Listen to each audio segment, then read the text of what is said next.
त्याग तपस्या राम की जग जाहिर है मीत, साधी जिसने साधना पाई उसने जीत। जय जय श्री राधे। दोस्तों, ठाकुर जी के श्री चरणों में आप सभी का स्वागत है। आज फिर एक शिक्षाप्रद कहानी लेकर मैं आप सभी के सामने आई हूँ। तो चलिए शुरू करते हैं आज की कहानी को। एक भिखारी एक किसान के घर भीख मांगने गया। किसान की पत्नी घर में थी और उसने चने की रोटी बनाई थी। किसान जब घर आया ने अपने बच्चों का मुख चूमा और उसकी पत्नी ने उसके हाथ पैर धुलाए। उसके बाद वह रोटी खाने बैठ गया। उसकी पत्नी ने एक मुट्ठी चना भिखारी को भी दे दिया। भिखारी चना लेकर चला गया। रास्ते में भिखारी सोचने लगा, हमारा भी कोई जीवन है। दिन भर कुत्ते की तरह मांगते फिरते हैं, फिर स्वयं बनाना पड़ता है। इस किसान को देखो, कैसा सुंदर घर है। घर में पत्नी है, बच्चे हैं, अपने आप अन्न पैदा करता है, बच्चों के साथ प्रेम से भोजन करता है। वास्तव में सुखी तो ये किसान है। और इधर वो किसान रोटी खाते खाते अपनी पत्नी से कहने लगा, नीला बैल बहुत बुढ़ा हो गया है, अब वह किसी तरह का काम नहीं देता है। यदि कहीं से कुछ रुपए का इंतजाम हो जाए तो इस साल का काम चले। साधु राम महाजन के पास जाऊंगा, वह ब्याज पर दे देगा। भोजन करके वह साधु राम महाजन के पास गया। बहुत देर विनती करने के बाद 1 रुपया सैकड़ा सूद पर साधु ने रुपए देना स्वीकार किया। एक लोहे की तिजोरी से साधु राम ने एक थैली निकाली और गिनकर रुपए किसान को दे दिए। रुपए लेकर किसान अपने घर चला। वह रास्ते में सोचने लगा, हम भी कोई आदमी हैं, घर में 5 रुपए भी नगद नहीं है। कितनी विनती करने पे उसने रुपये दिए हैं। साधु कितना धनी है, उस पर सैकड़ों रुपए हैं। वास्तव में तो सुखी ये साधु राम ही है। साधु राम छोटी सी दुकान करता था। वह एक बड़ी दुकान से कपड़े ले आता था और उसे बेचता था।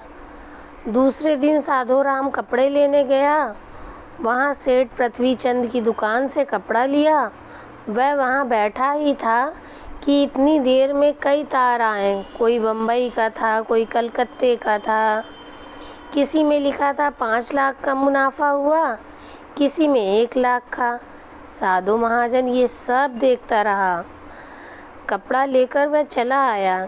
रास्ते में सोचने लगा, हम भी कोई आदमी हैं।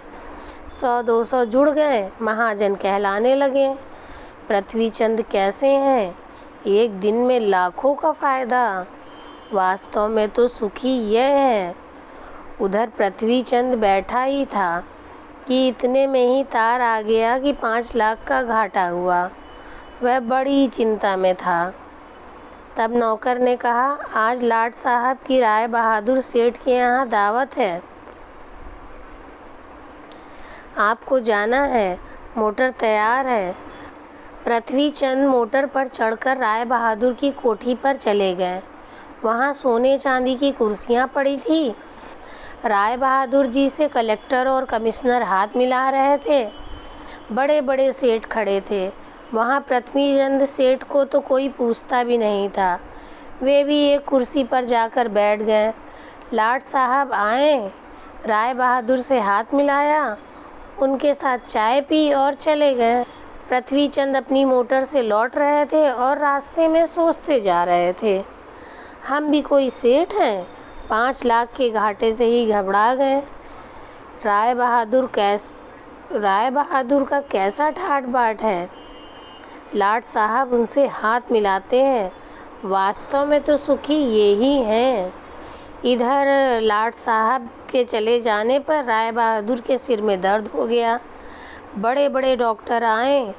एक कमरे में वे पड़े हुए थे। कई तार एक साथ घाटे के आ गए। उनकी भी चिंता थी। कारोबार की भी बात याद आई। वे चिंता में पड़े थे, तभी खिड़की से उन्होंने झाँक कर नीचे देखा। एक भिखारी हाथ में एक डंडा लिए अपनी मस्ती में जा रहा था। राय बहादुर ने उसे देखा और बोले, वास्तव में तो सुखी यही है। इसे ना तो घाटे की चिंता है, ना मुनाफे की फिक्र है। इसे लाट साहब को पार्टी भी नहीं देनी पड़ती। सुखी तो यही है। अब समझिए कि आखिर में सुखी कौन है। हम सब एक दूसरे को ही सुखी समझते हैं, लेकिन ऐसा कुछ नहीं है। जो अपनी जगह पर है वो सभी सुखी हैं। बस हमें अपने मन को शांत करना होता है। जब हमारा मन शांत हो जाता है और जो हमें मिला है उसमें हम खुश रहना सीख लेते हैं, तब हम सब सुखी हो जाते हैं। जय जय श्री राधे।